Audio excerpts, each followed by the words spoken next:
Welcome to the channel. Hit subscribe and dive into stories that'll stay with you long after the video ends. Let's begin.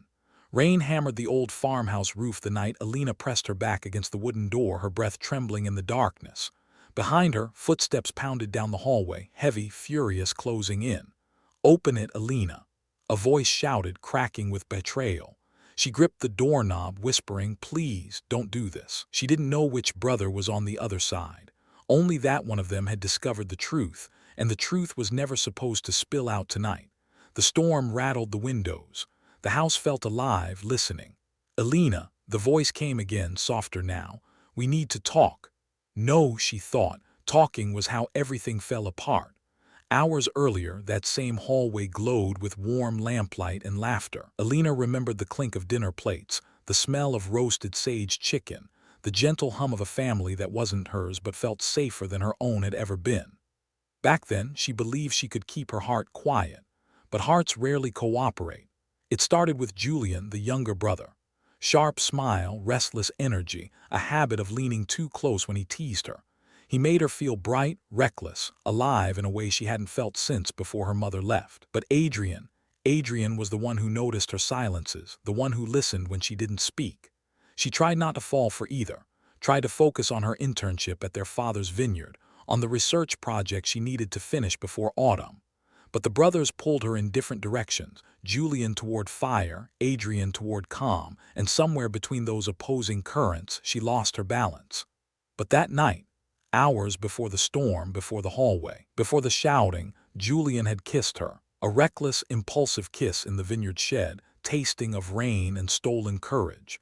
She pushed him away, not because she didn't want it, but because she wanted something she wasn't ready to admit. Later, when Alina stepped back into the house, Adrian's eyes met hers across the dining room table. He saw something, she knew he did. A tremor in her hands, a warmth on her lips, a flicker of guilt she couldn't hide.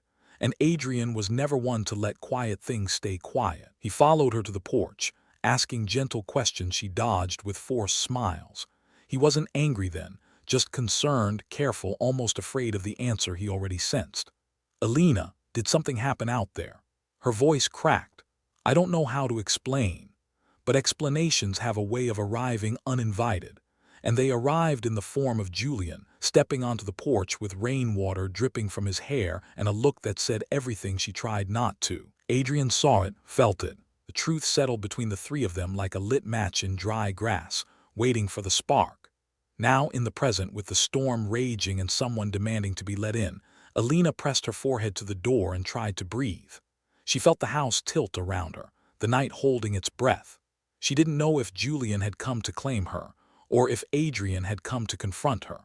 All she knew was that, when she opened that door, nothing in their world would be the same again for her. The door didn't open.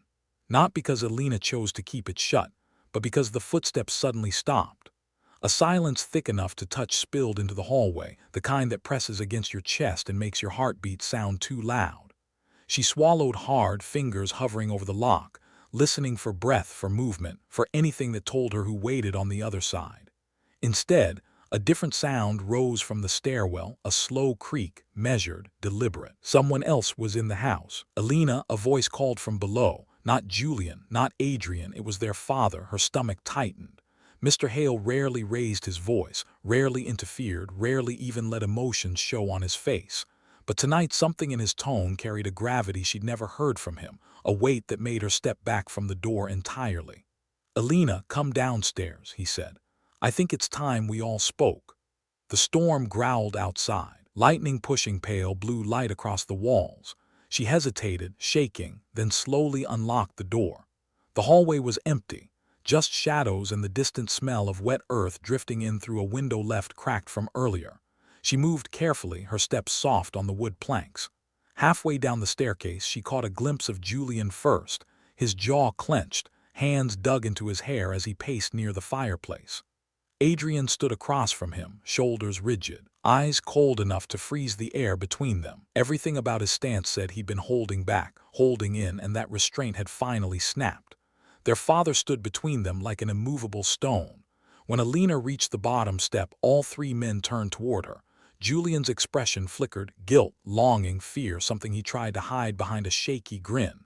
"Alina, I'm sorry," he said, voice unsteady. "I didn't mean for it to go like this." Adrian didn't look away from her, not even for a moment. His voice was quiet, controlled, but it trembled at the edges. "Did something happen between you and my brother?" Alina tried to speak, tried to find words that weren't tangled in emotion, but Mr. Hale lifted a hand, stopping her. "I heard enough," he said, looking between his sons. "I may not understand all the pieces yet, but I know a fire when I smell smoke." Julian scoffed lightly. "Dad, it's not." "It is," Adrian cut in. His stare locked on Alina. "You kissed him." Julian stepped forward instantly. "It wasn't like that. I kissed her, she didn't." "Julian," Adrian snapped, "that doesn't make it better." The storm outside seemed to swell with the tension, thunder shaking the windows. Alina finally found her voice. "I didn't want to hurt either of you," she whispered. Julian turned toward her, desperate. "So you feel something for me, Alina? Just tell him." Mr. Hale's voice sliced through the chaos. "Both of you, stop." He stepped closer, his presence calm but unyielding. "Alina," he said softly, "come with me."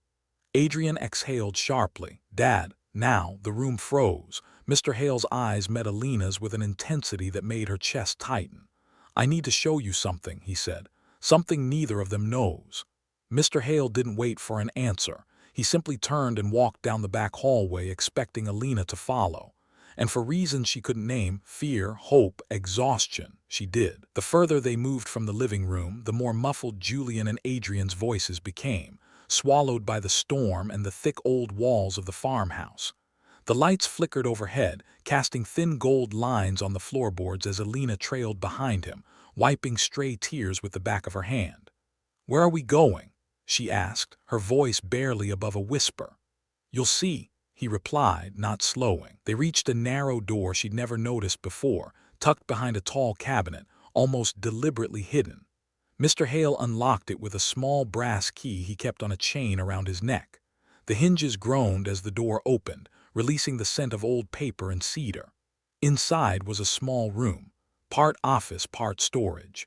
Dusty shelves lined with binders and faded photographs. A single lamp glowed softly in the corner, illuminating a large wooden desk and a chair worn smooth from years of use. "Close the door," he said. Alina hesitated, glancing back at the hallway. Julian and Adrian were somewhere beyond that corridor, hurt, angry, waiting. But something in Mr. Hale's expression convinced her. She shut the door gently. He motioned for her to sit. She obeyed, heart pounding, hands clasped so tightly her knuckles whitened. For a moment he said nothing. He simply studied her, really studied her, like he was searching for pieces of a puzzle only he knew existed. "Alina," he began, voice low, "I've watched my sons for a long time. I've watched how they fight, how they love, how they destroy the things they care for when fear gets louder than reason." He paused, moving behind the desk. "They're both good men, but they're both carrying things they don't understand." He opened a drawer, the sliding wood echoing softly in the small room, and pulled out a thin, leather-bound journal. It looked old, too old for anything that might concern her. He placed it carefully in front of her. "This belonged to your mother." Alina froze. The storm outside seemed to vanish, replaced by a ringing silence inside her skull. "My mother?" she breathed. "How do you? She worked here years ago." "Yes," he said quietly, "more than worked here." Her pulse spiked. "What are you saying?" He didn't answer immediately. Instead, he opened the journal to a marked page. The handwriting was familiar, soft loops, the ink smudged at the corners. Words she had seen as a child in letters that stopped arriving far too soon. "Alina, your mother wasn't just an employee. She wasn't just a seasonal worker or a caretaker for the vineyard." He pushed the journal closer. "She was in love with someone she shouldn't have been." Alina blinked, breath catching. "With who?" Mr. Hale looked at her, eyes shadowed with something almost like regret. "With me," he said. The room lurched. Her throat tightened as though the air had been sucked out, replaced by a cold, dizzying numbness. "She left before my sons were old enough to understand," he continued. "Left for reasons I never knew. But she came back one last time and she wrote this." Alina stared at the journal, her mother's voice, her mother's secrets, her mother, woven into a story she had never been told. Mr. Hale's next words were barely above a whisper. "And there's something in those pages you need to see before you decide anything about Julian or Adrian." Alina's fingers hovered above the journal, trembling as though the leather itself radiated heat. For a moment she couldn't bring herself to touch it. Her mother felt too close and far too distant all at once. Mr. Hale watched her with a stillness that made the room feel even smaller. "Go on," he said softly. "Read." She opened to the marked page. The ink had faded, but her mother's handwriting carried the same gentle curves she remembered from the notes tucked into her childhood lunches. The first lines blurred as Alina blinked back the sting in her eyes. "If you are reading this, I failed to tell you what you deserve to know." Her breath caught. "I loved him. I loved him in a way that leaves a permanent ache, but I couldn't stay. I couldn't raise you in the middle of something that was never meant to surface." Alina looked up sharply. "What does that mean? What wasn't meant to surface?" Mr. Hale's jaw tightened. "Keep reading." She swallowed and turned back to the page.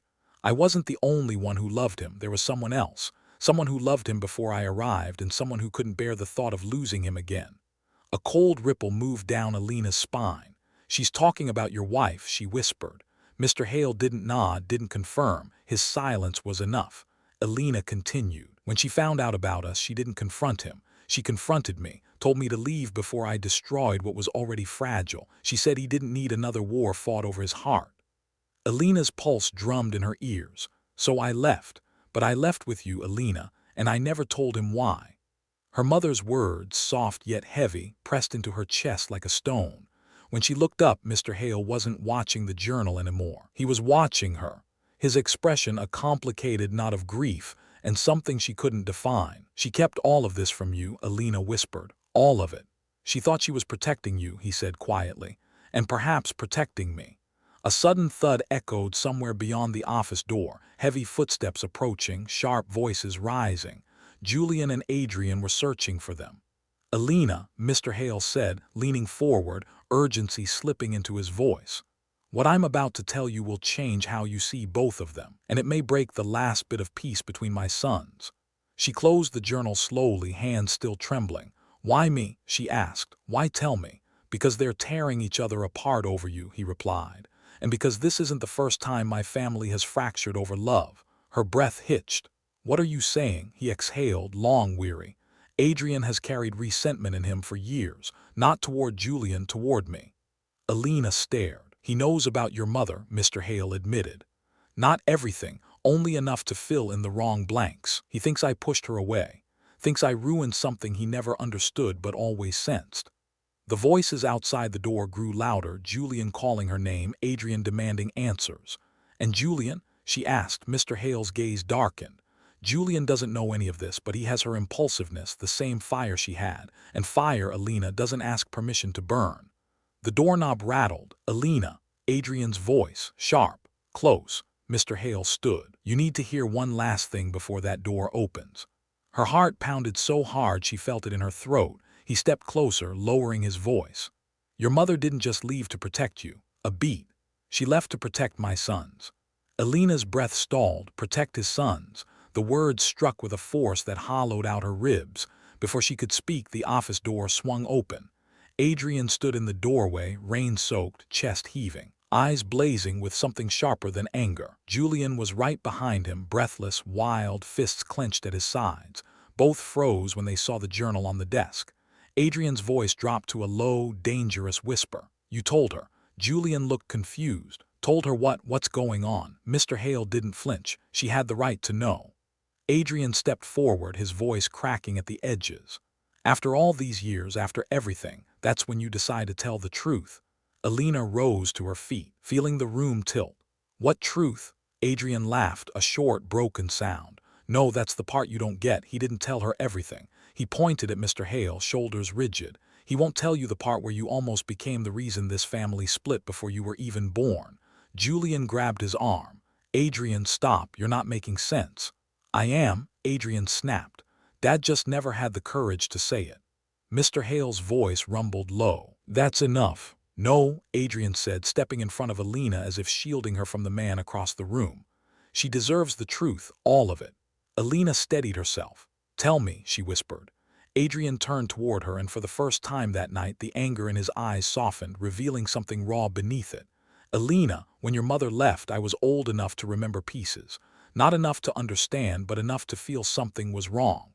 He looked down, hands shaking. I thought she left because of me, because I wasn't enough, because I said something or did something that scared her away. Alina's throat tightened, and Julian, Adrian continued, was too young to remember anything, so he grew up without that ache, without that guilt. He shot his brother a strained, almost apologetic glance. I envied him for that. Julian stepped back, confusion turning into hurt. Why didn't you ever tell me? Because I didn't want to give you my ghosts, Adrian said quietly. Mr. Hale interjected, voice low but firm. Your mother didn't leave because of you, Adrian. She left because staying would have dragged you both into a conflict you were too young to understand. He turned to Alina, and she left because of something else, something she wrote only once. He opened the journal to a page near the back, one Alina hadn't reached. The handwriting there was shakier, almost hurried.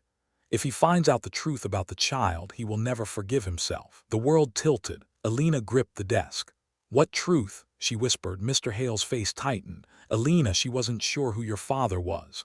Silence crashed over the room. Adrian staggered back. Julian's mouth fell open. No, Julian breathed. Dad, you're saying. I don't know, Mr. Hale said softly. Your mother left before any answers could be found, before she decided what to tell me, or you. Alina felt every heartbeat shatter inside her, all the tension between the brothers, all the fear, all the chaos. Suddenly it shifted, not because they loved her, but because she might belong to a past none of them were prepared for. She closed the journal, slowly, carefully. Then she looked at both brothers, the storm in Adrian's eyes, the panic in Julian's, and felt something inside her settle, fragile but real. I came here searching for a place to belong, she said quietly. But maybe belonging isn't something you inherit. Maybe it's something you choose. Adrian swallowed hard. Julian wiped his face with the back of his hand, and Alina turned toward the door. I choose to step away, she whispered, before history repeats itself, before any of us burns. The storm outside had softened to a drizzle. The house exhaled as she walked out, leaving behind the brothers, the secrets, the ghosts, and stepping into a future no one else could define for her. Thanks for watching. Subscribe and visit the channel for more real-life stories.